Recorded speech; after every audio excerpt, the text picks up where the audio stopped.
Oh guys, right, okay, so thanks for sticking with me. Maybe you went away, you implemented point one content, maybe you've come back and you're about to implement part two. You could be watching it all the way through. You may not even be watching it all. Who knows? Let's hope you are. Part two, architecture. Okay, now the way a website is built can greatly impact how it is ranked. How? Let's find out. First up, we have got crawl. Crawl has a importance ranking of 3. This is very, very important. Google crawls all the websites that are out there. Let's say they have little web spiders, and they crawl your website to make sure your site fits in with the theme. What do I mean by this? Are you a plumber site with a web page that talks about being an electrician? Okay. Are you a tattooist who's got a page dedicated to holiday homes in Azerbaijan? It doesn't make sense. These things will go against you.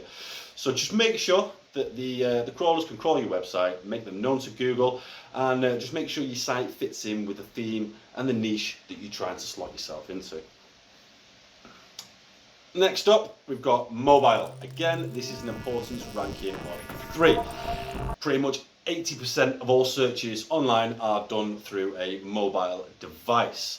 You will be dropped up to 27 pages by Google if your website is not optimized for mobiles or tablets. The best option is to have a multi-screen site in which your website transfers from the desktop to the mobile to the tablet. Next, we've got speed. All right, a ranking factor of 2.